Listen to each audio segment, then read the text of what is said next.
या विषयावरती कीर्तन करण्याचा योग आला आणि त्यामुळं ह्या विषय डोक्यामध्ये सारखा घोळत होता आणि तो सारखा घोळला पाहिजे, आत्मचिंतन खूप झालं पाहिजे.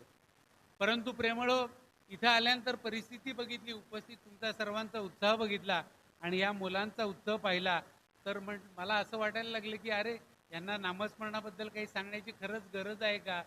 परंतु मला वाटते की काही गरज नाही, इतका तुम्ही सर्वजण पंतमय झालेले आहात. परंतु प्रेमळो, मला मात्र ह्या बोधाची निश्चिंत गरज आहे आणि म्हणून हा बोध आहे तो मी अभ्यास करून मी माझ्याच मनाला तुम्हाला सर्वांच्या साक्षीने सांगणार आहे. आणि हा पंतांचाच बोध असल्यामुळं आपण किती वेळेला ऐकला तरी आपल्याला त्यात काही कटू वाटत नाही, कारण ते सद्गुरूचं नाम आहे आणि ते अमृताहूनही गोड आहे. जितकं घ्यावं तितकं गोडच लागत जातं. त्यामुळं तुम्हाला त्याचा कंटाळा येणार नाही असा आशा मी व्यक्त करतो आणि आपण आपल्या मूळ विषयाला हात घालूया. आतापर्यंत 4 युग झाली, सत्ययुग, द्वापार युग, त्रेतायुग आणि आता चालू असलेलं कलियुग. आणि ह्या सर्व युगांमध्ये मानवाने स्वतःचा उद्धार करून घेण्यासाठी, भौतिक आणि आध्यात्मिक दृष्टीने उद्धार करण्यासाठी सर्वांगीण विकास करण्याचा प्रयत्न केला आणि त्याचं फळ म्हणजे आपण जी काही विज्ञानाने प्रगती केली आणि आध्यात्मिक दृष्ट्या जे काही आपल्याकडं ग्रंथ, वेद, शास्त्र, उपनिषद आणि आपल्या सर्व साधू संतांनी जे ग्रंथ उपलब्ध करून गेले ते सर्व ग्रंथ आपल्यासाठी आत्मोद्धारासाठी उपलब्ध करून दिले. आणि म्हणून ह्या परंपरेमध्ये या अनेक वर्षाच्या कालखंडामध्ये अनेक साधू संतांनी आत्मोद्धार करण्यासाठी, स्वहितासाठी वेगवेगळे मार्ग सांगितले. त्यामध्ये कर्ममार्ग आला, उपासना मार्ग आला, योग मार्ग आला, ज्ञान मार्ग आला आणि भक्ती मार्ग, असे वेगवेगळे मार्ग. प्रेमळो, हे सर्व मार्ग आपल्याला एकाच ठिकाणी नेऊन ठेवतात. फक्त मार्ग वेगवेगळे आहेत, अंतिम ध्येय मात्र सर्वांचंच एक आहे. पूर्वीच्या काळामध्ये लोकांना वेळ भरपूर असायचा, त्यामुळं कर्म, उपासना, योग वगैरे हे सगळ्या गोष्टी करणं त्यांना शक्य होतं. ज्ञान मार्ग म्हटलं की भरपूर वाचन पाहिजे, खूप अभ्यास पाहिजे आणि परत त्याच्यामध्ये अहंकाराची बाधा होते. आणि ह्या सगळ्या मार्गामध्ये हे सर्व मार्ग आजच्या कलियुगातल्या तुम्हा सर्वांना आचरणात आणण्यासाठी अत्यंत कठीण आहेत. कालानुसार हे अत्यंत अवघड अशी आहेत, काही वेळेला तरी घोर असे वाटणारेच आहेत. आणि म्हणून आपल्या सर्व साधू संतांनी आणि आपल्या सद्गुरूंनी, पंत महाराजांनी आपल्याला या कलियुगामध्ये आत्मोद्धार करण्यासाठी, आत्महिताची खूण जाणण्यासाठी सर्वात सोपा आणि साधा मार्ग म्हणजे सांगितला, तो म्हणजे प्रेमळ हो, नामस्मरण हो. आर्थिकदृष्ट्या काय महत्व आहे आणि त्याला अनुसरून पंत महाराजांनी आपल्याला या नामाबद्दल काय सांगितलं, स्वतःचा अनुभव पंत महाराजांनी सांगितलाय, तो काय सांगितलाय, ह्याचं 3 टप्प्यामध्ये आपण जाणून घेण्याचा प्रयत्न करू. प्रेमळ हो, आता विज्ञान 500 वर्षापूर्वी अस्तित्वात आलं आणि मग या विज्ञानाने बरीच प्रगती केली. खरं पाहता विज्ञानाचा आपल्याला आध्यात्मिक लोकांना विरोध आहे का किंवा त्याच्याबद्दल त्राग आहे का? नाही आहे, कारण ही स्क्रीन आम्ही विज्ञानामुळे मिळाली, हा माईक विज्ञानामुळे, इथंपर्यंत पोचलो गाडीने ते विज्ञानामुळे आलो, निश्चितपणे आलो. पण प्रेमळ हो, विज्ञानाचा अभ्यास करणाऱ्या शास्त्रज्ञांना सुद्धा हे लक्षात आलं की विज्ञानाने ज्या गोष्टी आपल्याला दिल्या त्याच्यातून आपल्याला भौतिक सुख निश्चितपणे मिळतं, पण आत्मोद्धार करणारं, शाश्वत सुख देणारं सुख आणि साधन विज्ञानाने अजून निर्माण करू शकलेले नाहीत आणि त्याचं उत्तर विज्ञानाकडे नाही आहे. आणि म्हणून वैज्ञानिक, मानसोपचार तज्ज्ञ, सर्व न्यूरोचा सर्जनचा अभ्यास करणारे लोक या नामस्मरणाकडे वळायला लागली की भारतातल्या साधू संतांनी हे नामस्मरणाचं काय बोल लोकांच्या डोक्यामध्ये पेरलेलं आहे, त्याचा परिणाम काय होतो. आणि प्रेमळ हो, तुम्हाला सांगायला आनंद वाटतो की आत्तापर्यंत हजारो शोध निबंध या नामस्मरणाबद्दल आता सादर झालेले आहेत आणि त्याचा कन्क्लुजन खरं पाहता खूप मोठं आहे. आपण थोडक्यातच काही भाग जे आहेत ते जाणून घेऊया. मग नामस्मरणाचे आपल्याला व्यावहारिक जीवनामध्ये प्रेमळ काय फायदे होतात, तर आपल्याला पहिली गोष्ट म्हणजे नामस्मरणामुळं आपलं मन एकाग्र होतं आणि त्याच्यामुळं आपली स्मरणशक्ती 20 ते 25% वाढण्यास मदत होते. आता ही तुम्हाला सांगण्याची गरज नाही, कारण ही बाळं सगळी नामस्मरण करतायत म्हणजे उद्या ह्यांची स्मरणशक्ती चांगलीच होणार आहे. फक्त मी एक सावधानतेचा इशारा देतो. आम्ही लहान होतो आणि लहानपणी आम्हाला अनुग्रह झाला आणि आम्हाला त्यावेळेला अण्णा नार्वेकरांनी सांगितलं रोज अर्धा तास नामस्मरण करायचं. काही वर्ष आम्ही निश्चितपणे केलं, परंतु नंतर काही काळाने ते शाळा कॉलेजच्या निमित्ताने का होईना पण ते सुटलं. पण माझी सर्व बालकांना आणि त्यांच्या पालकांना विनंती आहे, हे नामस्मरण अजिबात सुटू देऊ नका, कारण त्याचे फायदे आपल्याला पुढे जाणून घ्यायचे आहेत. पहिला फायदा आपण पाहिला की नामस्मरणामुळे आपली स्मरणशक्ती वाढते प्रेमळ. या नामामुळं काय होतं माहिती आहे का प्रेमळ, की आपला आत्मविश्वास वाढतो.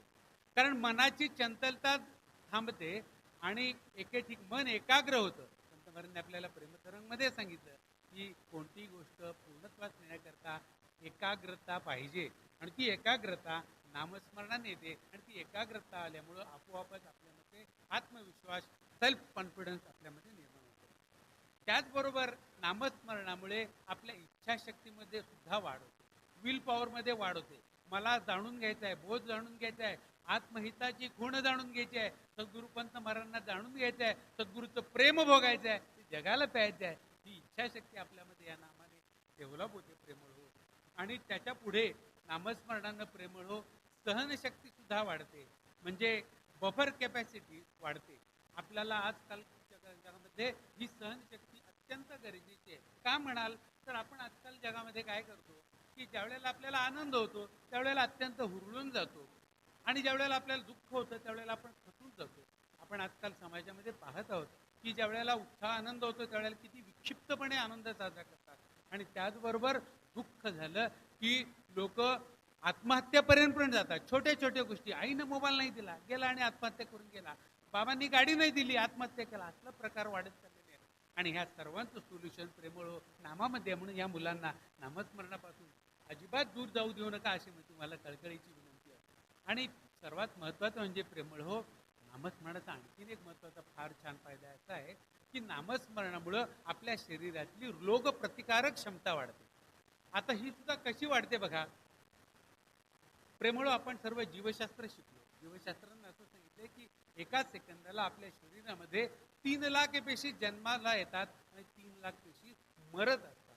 आणि अशा पेशी जन्माला येऊन मरत असताना आपण जर एक 10 मिनिटं जर नामस्मरण केलं तर त्याचा परिणाम काय होतो तर ह्या ज्या निर्माण होणाऱ्या पेशी आहेत, जो परमेश्वराचं नामस्मरण करत करत करत जो काळ खंडत असतो त्याच्या शरीरामध्ये निर्माण होणाऱ्या पेशी आणि नामस्मरण न करणारा एखादा जनरल माणूस त्याच्या शरीरामध्ये निर्माण होणाऱ्या पेशी यांचा अभ्यास केला आणि शास्त्राने सिद्ध केले की नामस्मरण करणाऱ्याच्या शरीरामध्ये निर्माण होणाऱ्या पेशींची रोगप्रतिकारक क्षमता ही अनेक पटीनं जास्त असते. म्हणून रोगराई होऊ नये म्हणून सुद्धा नामस्मरण केलं पाहिजे प्रेमळ हो. असे नामस्मरणाचे खरं तर असंख्य फायदे आहेत प्रेमळ हो. आणि म्हणून प्रेमळ हो पंत महाराजांनी आपल्याला 105 क्रमांकाच्या परागामध्ये आपल्याला खूप छान मार्गदर्शन केलेलं आहे. काय म्हणतात पंत महाराज पहा, आपण ज्या वेळेला जन्माला येतो ना प्रेमळ हो त्यावेळेला आपल्याला शब्द, स्पर्श, रूप, रस आणि गंध हे या विषयाची ओळख आपल्याला व्हायला टप्प्याटप्प्याने. आणि ज्या वेळेला आपण मृत्यूशय्येवर असतो त्यावेळेला उलट क्रमाने हे एक एक विषयाचं भान आपल्याला जायला लागतं. आणि जो शब्द आहे म्हणजे श्रवणेंद्रिय, श्रोतेंद्रिय ते मात्र शेवटपर्यंत अलर्ट असतं बरं का प्रेमळ हो. आणि ज्या वेळेला आपण आपलं देहवासन होतं म्हणजे काय होतं, आपण मरतो म्हणजे काय होतं तर आपल्या शरीरातले जे पंचप्राण आहे ते गोळा होतात, तिथे कंठात एकत्र होतात आणि मग ते प्राण जातो. आपण प्राण गेला, प्राण सोडला असं म्हणतो. त्यावेळेला आपल्या शरीरातले जे प्राण आहेत तोंडावाटे, नाकावाटे, कानावाटे ते कुठून तरी बाहेर पडतात प्रेमळ हो. पण त्यावेळेला आपलं श्रोतेंद्रिय, आपले कर्मेंद्रिय जागृत असतात. आणि म्हणून प्रेमळ हो पूर्वी आपली सनातन धर्माची परंपरा अशी आहे की ज्या वेळेला माणूस मृत्यूशय्येवर असतो त्याच्या वेळेला त्याच्या शेजारी बसून नामस्मरण करत असतात. नामस्मरण त्याला ते ऐकू येत असतं. आणि प्रेमळ हो पंत महाराजांनी सुद्धा सांगितलेलं आहे मृत्यूसमयी ज्या गोष्टीची तुम्हाला जास्त आवड होते त्याचं स्मरण तुम्हाला येतो आणि तेच जे तुम्ही स्मरण कराल त्या स्मरणाला अनुसरून तुम्हाला पुढचा जन्म प्राप्त होतो. आणि म्हणून ज्या वेळेला आपण मरता मरता सुद्धा सद्गुरूचं नामस्मरण आपल्या कानावर पडत असतं त्यावेळेला आपला हा जीवात्मा सद्गती प्राप्त म्हणजे पुढच्या जन्मी सुद्धा सद्गती प्राप्त होते, त्याला संत संगती प्राप्त होते, सद्गुरू प्राप्त होतो. जर प्रारब्धानुसार त्याचा जन्म असेल तर. आणि जर शेवटचा जन्म असेल तर मग काय आनंदाचा आनंद आहे, कारण तो शेवटचा जन्म म्हणजे त्याच्या चरणी कायमस्वरूपी लीन झाला असं शक्यता फार कमी असते, कारण असे जीवात्मे फार पुण्यवान असतात. आपण सर्वसामान्य, मी जण म्हणेन सर्वसामान्य आहोत. म्हणून सद्गती प्राप्त करण्यासाठी नामस्मरण हा एकमेव उपाय आणि म्हणून प्रेमळ हो नामस्मरण करावं असं पंत महाराज सांगतात. आता प्रेमळ हो आपण आध्यात्मिक फायद्यांकडे वळू. पंत महाराज फार छान सांगतात. पद आपलं पहिलं सांगितलं, सद्गुरु नामस्मरण रतने तू करी उच्चारण. काय सांगतात? जप तप साधन काही न लगे, नामची अघ संवरण. सद्गुरूचं नामच अघसंवरण म्हणजे पापाचं क्षालन करणार आहे. आणि म्हणून सद्गुरूचं नाम कसं आहे? नामदेव महाराजांनी सांगितलं, अमृताहुनी गोड नाम तुझे देवा. त्याच्या पुढचं महत्वाचं आपल्याला लागू आहे, परी हे मन काहे न घे असं म्हणणार.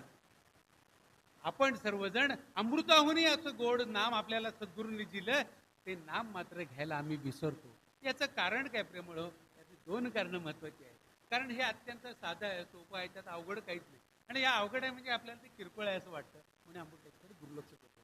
आणि त्याहून दुसरं महत्वाचं कारण प्रेमळ, की ते प्राप्त होण्यासाठी, नाम मिळण्यासाठी आम्ही काही कष्ट केले नाहीत, यातना केल्या नाहीत, भोग भोगावे लागले नाहीत, कष्ट करायला लागले नाहीत. त्यामुळे आम्हाला त्याची किंमत नाही प्रेमळ हो. म्हणून आपण सर्वांनी हे नामाचं महत्व जाणून घेतलं पाहिजे आणि अखंड नामस्मरण केलं पाहिजे. का? नाम तुझे बहु गोड दत्ता, नाम तुझे बहु गोड. अमृताहून गोड नाम आहे. गोड पदार्थ जगाशी जिलबी वाटली, एक खाल्ली, दोन खाल्ली, चार खाल्ल्या, पाच खाल्ल्या, बरं वाटतं. त्यानंतर मात्र वीट यायला लागतो त्याचा. वीट नको रे बाबा, आता जिलबीच नको. काही वेळेला इतका वीट होतो की पुन्हा आयुष्यात जिलबीच नको. पण नाम हे असं गोष्ट आहे, जितकं घ्या, जितकं घ्याल तितकं त्याची गोडी अधिकाधिक लागत राहते, अधिकाधिक लागत राहते आणि अधिकाधिक अनुभवायला लागतो. अनुभव कुठंपर्यंत येतो ते आपण पुढे पाहणारच आहोत. असं ते नाम अविट गोडीचं आहे आणि म्हणून ते नाम घ्या असं म्हणतात. आता त्या नामाचं आणखीन महत्व काय आहे बरं प्रेमळ? तर ते नाम कसं आहे? भवभय नाशक स्वरूप प्रकाशक आहे. नाम हे भवाचं नाश करणार आहे. भवभय नाशक. भव म्हणजे जन्माला येणे, जन्माला मरणे. आपण सर्वजण प्रेमळ कशाला भीतो? तर सर्वजण आपण मरणाला भीतो. आणि मरण खरं पाहता पंत महाराज म्हणतात, मरण हे खरं सुखकर असतं असं पंत महाराज म्हणतात. जन्मापेक्षा मरण सुखकर असं त्याच 105 क्रमांकाच्या प्रयोगामध्ये म्हणतात. कारण हे मरण जे आहे ना प्रेमळ, हे देहाला असतं. आणि तो देह मी नाही आहे हे ते नामस्मरण उच्च कुटीला ज्यावेळेला पोहोचतं त्यावेळेला आपल्याला कळून चुकतं की मी देह नाही आहे. नामामुळं होतं काय की नाम घेता घेता, नाम कुणाचं घेतो आपण? सद्गुरूचं घेतो. सद्गुरूचं नाम घेता घेता एक गोष्ट सांगायची राहून गेली, पुन्हा सांगतो. पंत महाराजांनी आपल्याला काय सांगितलं? नाम स्मरण. नुसतं नाम नाही तर नामाबरोबर त्या नामीचं स्मरण करा. का स्मरण करा प्रेमळ? एक गोष्ट त्रिवार सत्य आहे प्रेमळ, की नामामुळं कल्याण होतच होतं, नामामुळे सार्थक होतच होतं. परंतु नामाबरोबर त्या नामीचं जर स्मरण केलं तर ते कल्याण अधिक लवकर होतं. थोडक्यात सांगायचं म्हणजे आपण दिल्लीला चाललोय, पॅसेंजर ट्रेनने जर चाललो तर नाम घेता घेता आपण दिल्लीला पोहोचणार, म्हणजे नाम घेता घेता. परंतु नाम करता घेता घेता सद्गुरूचं नामस्मरण जर आपण केलं तर बुलेट ट्रेनने जाऊन आपण त्याच स्थळाला फार लवकर पोहोचू शकतो. आणि म्हणून नामाबरोबर नामीचं स्मरण करायचं असतं. आणि ते नामीचं स्मरण का करायचं? नामाची ताकद तर आपण पाहतच आहोत. नामीचं महत्व काय प्रेमळ? आपल्याला सर्वांना रामायणातली कथा माहिती आहे. ज्या वेळेला हनुमंत आणि रामाची सर्व सेना ज्या वेळेला लंकेला जात असते त्यावेळेला ते एक दगड घेतात, त्याच्यावर राम लिहितात आणि पाण्यात टाकतात, दगड बुडत नाही. हे सगळं पाहत असताना भगवंत तिथे येतात, राम श्रीराम येतात आणि ते पण एक दगड घेतात आणि ते टाकून देतात आणि तो दगड बुडतो. सगळ्यांना आश्चर्य वाटतं, अरे आपण सगळ्यांनी टाकले दगड, ते तरंगले, परंतु प्रभू रामचंद्राने टाकला तो मात्र तरला नाही. याचं कारण काय? वेगवेगळे विचारवंत वेगवेगळं मत व्यक्त करतात.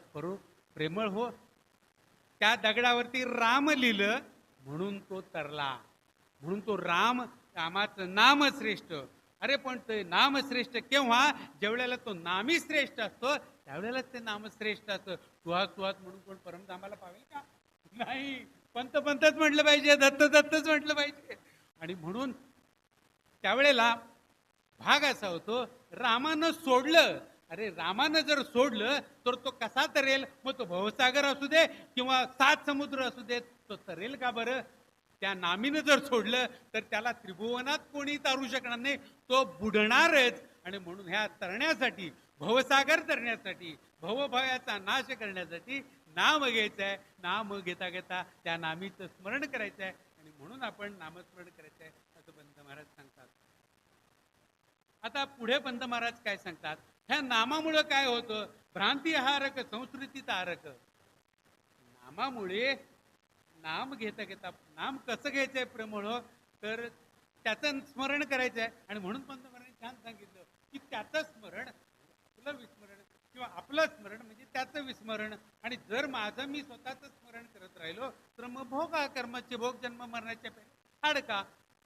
म्हणजे सद्गुरूचं नामस्मरण करायचं म्हणजे मी देह आहे, मी श्वास चातुस्कर आहे, मी प्रवचन करतो, कीर्तन करतो, हे सगळं विसरायचं आहे आणि त्याचं स्मरण करायचं आहे. सद्गुरू तूच तूच तूच, सगळीकडे सगळीकडे तूच भरलेला आहेस, या भावनेने स्मरण करायचं आहे.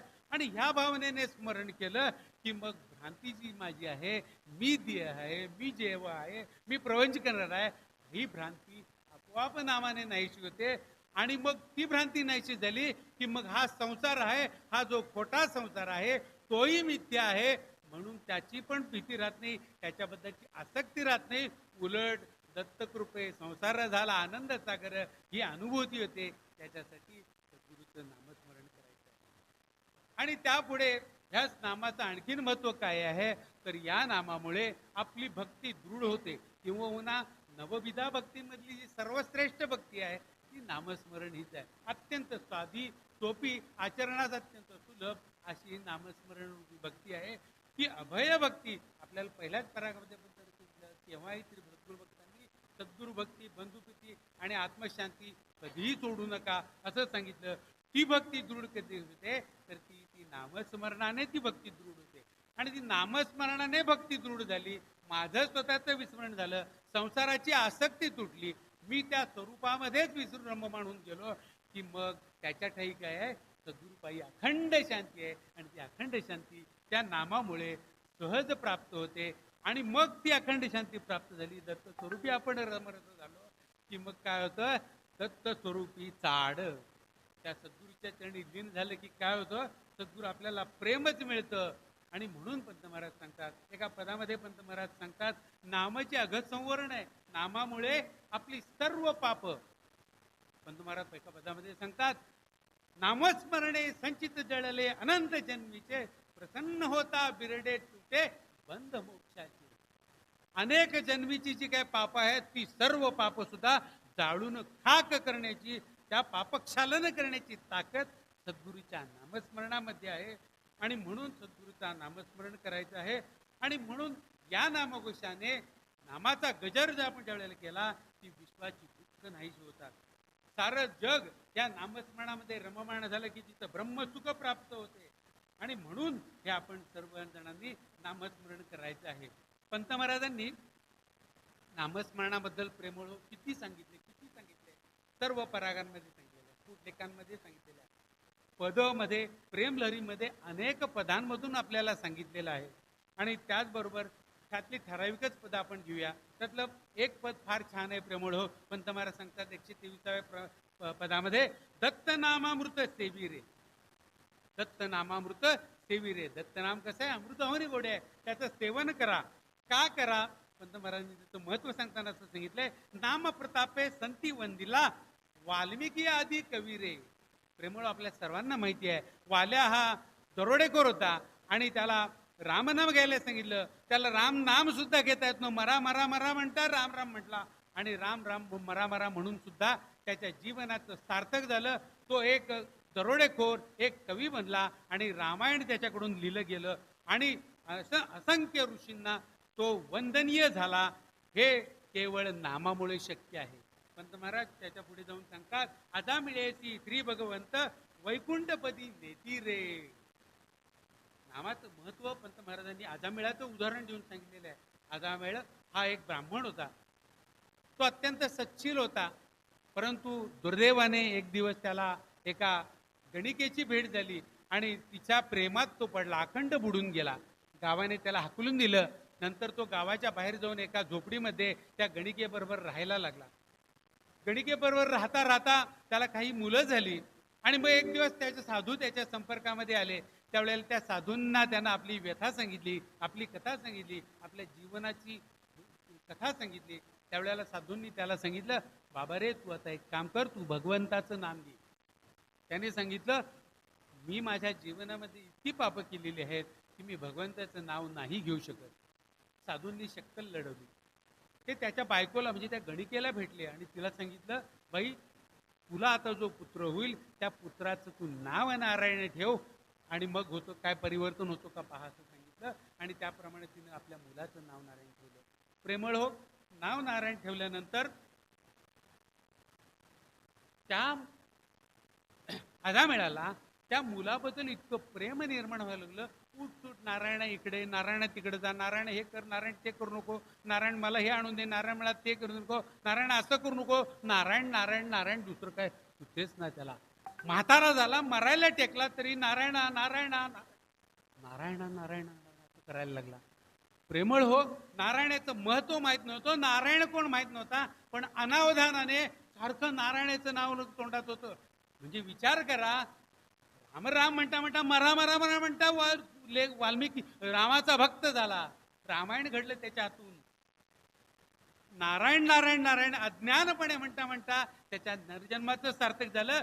भगवंत त्याला ज्या वेळेला मृत्यू झाला त्यावेळेला यमाचे दूध न्यायला आले, त्यावेळेला परमेश्वराने भगवंतांनी सांगितलं, हा माझा भक्त आहे, मी त्याला वैकुंठाला घेऊन जाणार आहे, तुम्ही आडवं पडायचं नाही. अज्ञातपणे घेतलेल्या नामाचं इतकं सार होतं प्रेमळ. तर ज्ञातपणे विचार करून ज्ञान घेऊन त्याचं महत्व जाणून घेऊन जर आपण त्याचं जर नामस्मरण केलं तर आपण केवढं सार्थक आपल्या जीवनाचं करू शकतो. प्रेमळ विचार करा. आणि म्हणून प्रेमळ सद्गुरूचं नामस्मरण अखंड घ्यायचं आहे. आणि म्हणून पंत महाराज सांगतात, दत्तात्रय नाम दिशी दिनिगा, नाम सुद्धा निजभावे सेविता, चुकेल काळ जगा. सद्गुरूच्या नामस्मरणाने काय होतं, आपली मरणाची भीती जाते. कशी जाते, मारुणी माझे मरण गुरुने अमर मज केले, कल्पिताचा पूर होता आला, आपणची गेला, प्रगट होता भोगदाग्नी हा द्वैत समूळ जळले. सद्गुरूचं नामस्मरण करता करता बोधाग्नी आपल्या अंतःकरणामध्ये आपोआप प्रज्वलित होतो आणि मग मरणाचं भय निघून जातं आणि मी अमर होऊन जातो. आता मला मरणाचं भय राहत नाही, अशी स्थिती प्राप्त होते. ती नामानं प्राप्त होते. नामाने विवेक जागृत होतो, नामाने तळमळ जाते, नामाने भीती जाते. आणि परंतु त्याच्यासाठी काय पाहिजे, नाम पाहिजे. का, नित्यानित्य वस्तू विचार सद्गुरुविने फोल. अनित्य काय आहे, नित्य काय आहे, शाश्वत काय आहे याचा विचार सद्गुरूच्या कृपेने होतो. ती सद्गुरू कृपा होण्यासाठी प्रेमळ नाम हेच औषध आहे. आणि प्रणवातीत वस्तू अनुभव प्रेमानंदी डोल, हे सद्गुरू कृपेने अनुभवलं येतं. म्हणून त्या सद्गुरूचं नाम स्मरण कर असं पंत महाराज म्हणतात. आणि म्हणून पंत महाराज स्वतःचा अनुभव सांगतात की दत्ता तुझे नाम जीवन मला, तुझं नामच मला जीवन आहे. जसं पाण्याला जल हे जीवन आहे, तर पाण्याचा बाहेर टाकला की मरून जातो, तसं पंत महाराजांना केवढी अर्थात आहे बघा. सद्गुरू बद्दल केवढं प्रेम आहे पहा, की तुझं नामच मला जीवन आहे. तुझं नाम जर माझ्या मुखात नाही तर मी मरून जर मी जगूच शकत नाही. नामामृत पाने अमर झालो भो फेरा चुकला, नामामृत पाने अमर झालो हा अनुभव पंत महाराज सांगतात. आणि त्याही पुढे जाऊन पंत महाराज काय सांगतात, काय कैवल्य नामकंठी जरी दत्तनामा भुलला. नामाचं महत्व काय आहे, नामा पुढे ते कैवल्य नको, चारी मुक्ती नको, असं महत्व त्या नामाचं आहे. त्या पुढे जाऊन पंत महाराज सांगतात, वेदशास्त्राचे रहस्य नाम भाव हा प्रगटला. ह्याचा भाव आपण पुढच्या पदामध्ये जाणून घेऊ. पंत महाराज म्हणून पंत महाराज सांगतात की जीवनाची गुरु नाम माझे जीवनाची गुरुनाम. सद्गुरूचं नाम माझ्या जीवनाचं सार. इतकंच नव्हे, स्वधर्म, आश्रम, नित्यनेम हे काय आहेत तर केवळ त्या सद्गुरूचं नामच आहे. या जगामध्ये पंत महाराजांनी आपल्याला नियम घालून त्याप्रमाणे वर्णाश्रम धर्म बिनचूक चालावेत. माझा धर्म कोणता, माझा धर्म हा हिंदू ख्रिश्चन वगैरे काही नाही. माझा धर्म कोणता तर सद्गुरूचं नामस्मरण हाच माझा धर्म आहे. चारी आश्रमांचं आचरण करणं म्हणजे काय आहे तर माझं सद्गुरूचं नामस्मरण हेच चारी आश्रमांचं आचरण करणं आहे. इतकंच नव्हे, आपण तर नित्यनैमित्तिक पूजा करतो, आरती करतो, वेगवेगळ्या प्रकारच्या ध्यानधारणा करतो, परंतु मला काय आहे, सद्गुरूचं नाम हाच माझा नित्यनेम आहे. का तर सद्गुरूच्या नामामध्ये वेदांताचं सार भरलेलं आहे. सद्गुरूचं नाम हेच या त्रिभुवनातले सारे सिद्धांत आहेत. आणि काय कैवल्य नामकंठी जरी दत्तनामा भुलला. का तर नामाची कैवल्य धाम जिथं नाम आहे तिथं कैवल्य सुख सहजपणे प्राप्त होतं. कैवल्य प्राप्तीसाठी वेगळं प्रयत्न करायची गरज नाही. नामचिरंजन नाम निरंजन आणि सर्वात शेवटी नामची दत्त प्रेम. पंत महाराज सांगतात की माझं मनोरंजन काय आहे. आपल्याला मनोरंजनासाठी टीव्ही लागतो, मॅचेस लागतात, आणि काही लागतं, फिरायला जाणं लागतं. पंत महाराज सांगतात मला तर सगळ्या माझ्या मनाचं रंजन करण्याची ताकद त्या नामामध्ये आहे. कारण ते नाम काय आहे, निरंजन आहे, स्वयंप्रकाश आहे, सर्वत्र प्रेम आणि प्रकाश भरलेला आहे. ते नाम म्हणजेच प्रेम आहे. आणि म्हणून पंत महाराज तुम्हा आम्हाला सर्वांना नाम घ्यायला सांगतात.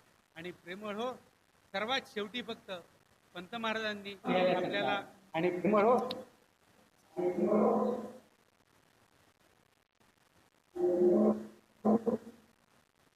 पंत नामाचं महत्व सांगितले. ते 2 परागातले तुम्हाला वाचून दाखवतो.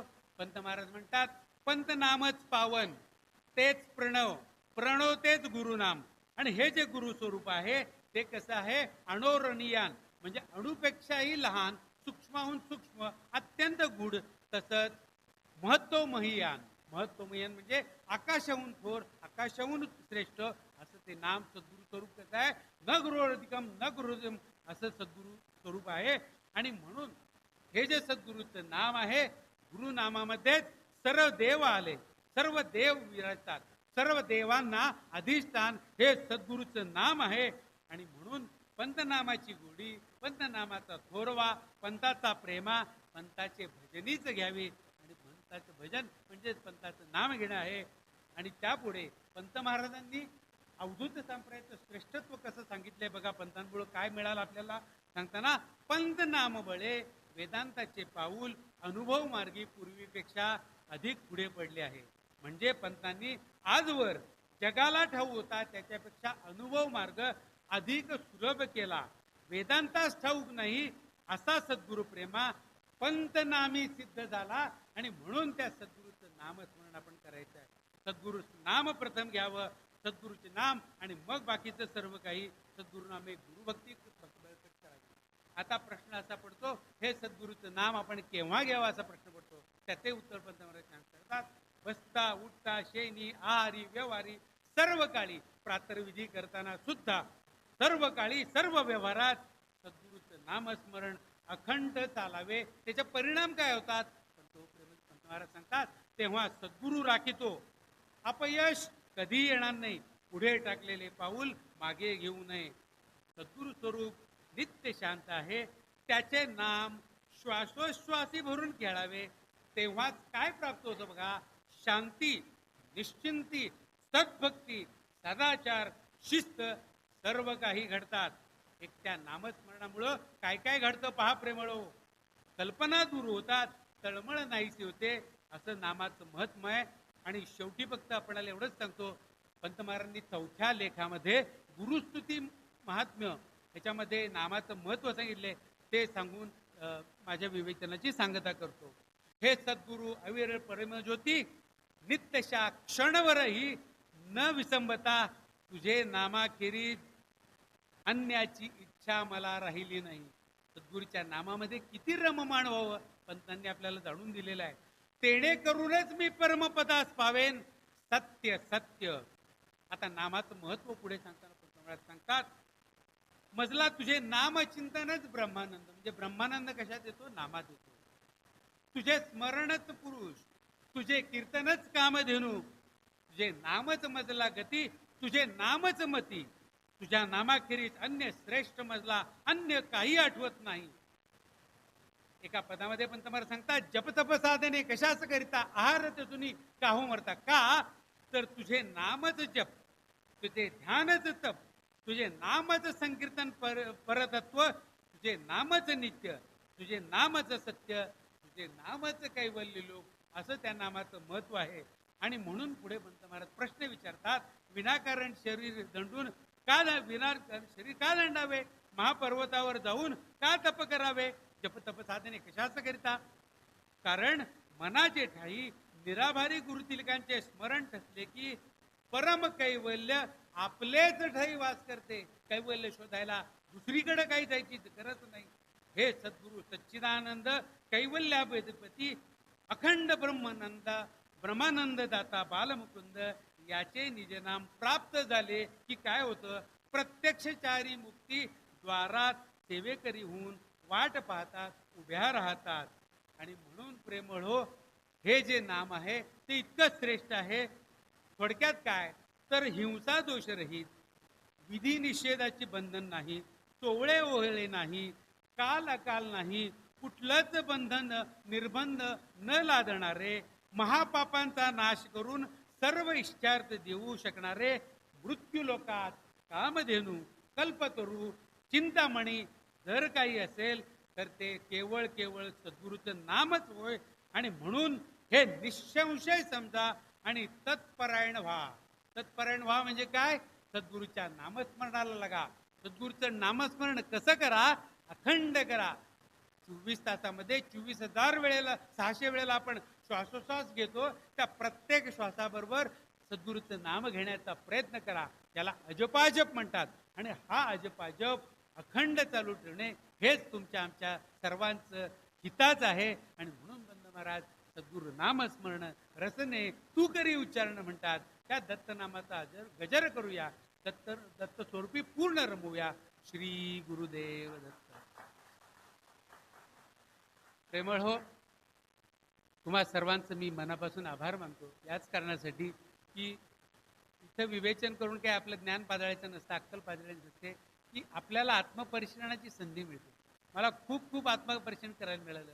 नाम खूप मुखात राहावं अशी खूप इच्छा असते, परंतु या विषयांमध्ये संसारामध्ये आपण इतके रममाण होतो की कधी न कळत ते विसरून जातो, हे कळतच नाही. आणि म्हणून त्याचं स्मरण करून देण्यासाठी पंत महाराजांनी तुमच्या रूपानं मला सांगितलं, इथं जाऊन व्याख्यान दे तुझ्याच मनाला आणि ते नामस्मरण अखंड चालू. ही संधी तुम्ही दिलात त्याबद्दल